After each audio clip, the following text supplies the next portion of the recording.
नमस्कार।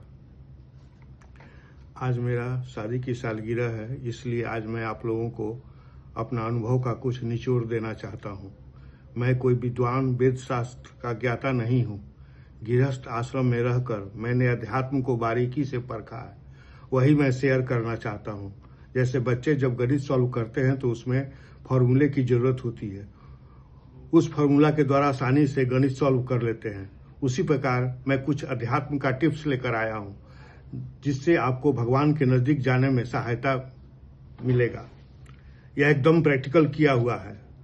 पहला, सूर्य भगवान को प्रातः तांबे के लोटे में जल दें। उस जल में लाल फूल, लाल चंदन, अक्षत या तिल डाल दें। 7 बार परिक्रमा करें और मंत्र का भी प्रयोग करें। दूसरा, घर में अगर शिवलिंग है तो ठीक है, वरना एक बेल का पेड़ बड़े गमले में अवश्य लगाएं और उसमें सुबह जल दें, धूप दीप दिखावें। शिवलिंग पारद या नर्मदेश्वर शिवलिंग अपने अंगूठे के बराबर होना चाहिए। अमावस्या, शिवरात्रि, पूर्णिमा या महत्वपूर्ण दिन पर शाम में बेल वृक्ष के पास घी का दीपक जलावें। चौथा, तुलसी के पेड़ में भी जल दीजिए, इससे आपको बहुत लाभ होगा। यह सारे निगेटिविटी को रोकता है। इस पेड़ में नारायण का वास होता है। पांचवा, हनुमान चालीसा प्रातः स्नान करके अवश्य पढ़ें और कुछ मत पढ़ें। न रामायण पढ़े, न गीता पढ़े, न वेद पढ़े, न शास्त्र पढ़े, क्योंकि मनुष्य की उम्र 100 ईयर्स तो है। 25 वर्ष पढ़ने में 25 के बाद शादी ब्याह बाल बच्चे होते हुए 40-50 पार कर जाते हैं। 3-4 जन्म लेना पड़ेगा वेद शास्त्र को पढ़ने में और समझने में, तब भी समझ में नहीं आएगा। सृष्टि के बनाने वाले ब्रह्मा वेद को नहीं समझ पाए, तब भगवान ने योग माया से उनको ज्ञान कराया। छठा, सप्ताह में एक बार मंदिर जरूर जाएं। मंदिर जाने से मन शुद्ध होता है। आपके अंदर जो भाव उत्पन्न होगा उससे भक्ति जागृत होगी। अगर पार लगे तो सप्ताह में एक दिन उपवास भी कर सकते हैं, इससे आपका विल पावर बढ़ेगा। 7वां, हमेशा सात्विक भोजन करें, जिससे आपका विचार शुद्ध रहेगा। 8वां, शनिवार को पीपल के पेड़ में सवेरे 7 बजे तक जल जरूर दे दें। उस जल में गुड़, तिल, फूल डाल दें।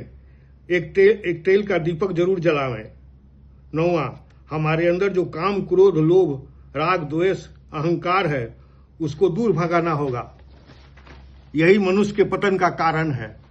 ये सब इंद्रियों के द्वारा वर्क हुआ। अब केवल मन से ध्यान और स्मरण करना है। इसके लिए सबसे पहले मन में भगवान और गुरु को हृदय में लावें, तब मन शुद्ध होगा। उनकी जो मूर्ति है और जो आपको पसंद हो वो मन में स्थापित कर लीजिए। अपने इष्ट देवता का कोई भी मंत्र जो सिद्ध मंत्र हो वो जाप कीजिए, कम से कम आधा घंटा। अंतःकरण की शुद्धि के लिए गुरु और भगवान के सामने अपने को दीनहीन प्रकट कीजिए। केवल मन से ईश्वर के प्रति सेवा की भावना लाइए, क्योंकि हमारे मन में अनंत जन्मों के गंदगी भरे हुए है। सेवा का मेन उद्देश्य स्वामी की सेवा, मतलब स्वामी को सुख देना, जिस सेवा से उनको सुख मिले, अपनी कामना को लेकर नहीं। यह साधन निष्काम, नित्य, अनंत भक्ति तथा श्रद्धा के साथ होनी चाहिए। साथ में हमेशा यह रियलाइज करते रहिए कि ईश्वर सदा हमारे हृदय में बैठे हैं।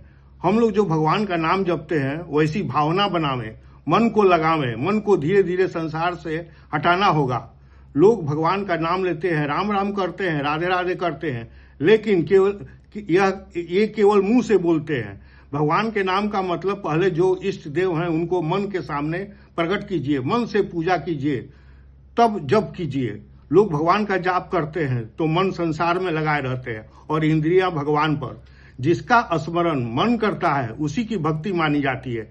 सारे वेद शास्त्र पुराण बताते हैं कि भक्ति से ही माया निवृत्त होगी। भागवत 2 स्कंद के 7वें अध्याय का 42वां श्लोक, निष्कपट भाव से अपना सर्वस्व और अपने आप को भी उनके चरण कमलों में न्यौछावर कर दे। गीता 9वें अध्याय का 32वां श्लोक, कोई पापात्मा हो जो मेरे शरणागत हो जाता है, मैं उसका ठेका लेता हूं। वेद कहता है, कठोर उपनिषद 1 अध्याय के 2 बल्ली का 23वां मंत्र।